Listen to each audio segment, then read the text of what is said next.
Greetings and welcome to this week's edition of 401k Real Talk. My name is Fred Barstein, contributing editor for wealthmanagement.com's RPA Edge omnichannel.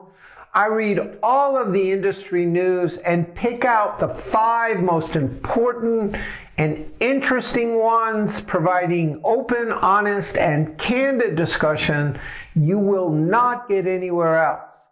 So let's get real. First story is a federal appellate court allowed a lawsuit by participants against Salesforce to continue, noting there was sufficient evidence. The plaintiffs had alleged that the plan had used higher cost investments when lower cost share classes and CITs were available. With lower cost CITs booming, 45% market share in the target date alone and 86% of new flow in 2021, they are also a dilemma because plans now start looking at CITs to make sure they're fulfilling their fiduciary responsibility to make sure that fees are reasonable. Second story is the greatest cause of a furthering tightening labor market in March was increased retirement. Over 50% of 55 or older workers were out of the market versus just 48% in 2019. Possible causes attributed to people taking Social Security, Medicare, concerns about the Omicron variant, as well as the increased value of homes and investments, allowing them to retire. Many just didn't want to return to work. They weren't comfortable. This is all added to the Great Resignation and lower immigration rates. This was even worse for higher paid skilled workers who are more likely to retire. Job growths, meanwhile, have averaged 562,000 per month since January 2021.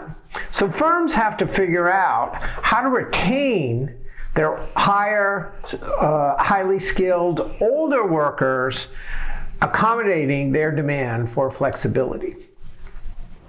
Third story is a study by Ebury and Custodia indicates that almost $2 trillion in leakage could be saved if participants were auto-enrolled into loan insurance, which protects participants against involuntary termination. The average cost savings when you look at the retirement is $150,000 estimated.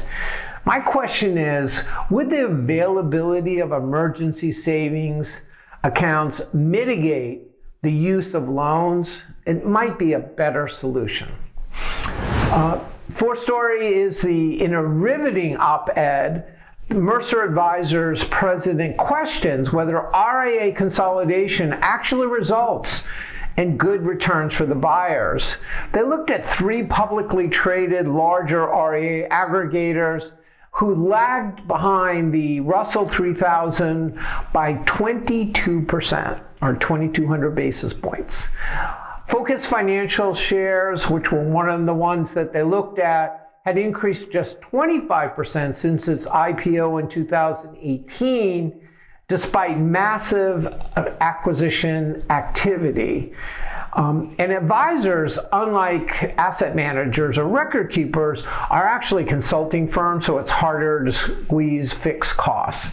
Now, private equity, private firms are doing real well and their valuations keep going up, but that's a private market, so it may be different for publicly traded companies. But with rising interest rates and higher costs of capital, have the multiples for RIAs, and I think also applies to RPAs, actually peaked? And do RPAs have an advantage over RIAs because they have access to the participants along with the plan level fees? And then the final story is Judy Diamond looked at the best DC 401k plans by industry, looking at things like contribution rates and match rates, among other factors. Financial services is number one. The various industries within that, investment advice, had 4 of the 7 top spots. Lawyers, engineers, and dentists are also in the top 10. So the question is there an opportunity now in this virtual service world for RPAs to specialize? Something I wrote about last week in my RPA Edge column on wealthmanagement.com. So those were the 5 most important and interesting stories from the past week. Let me know if I missed anything or you'd like to comment. We'd love to hear from you. Otherwise, I look forward to speaking to you next week on 401k Real Talk, which is now available through wealthmanagement.com's RPA Edge omni-channel.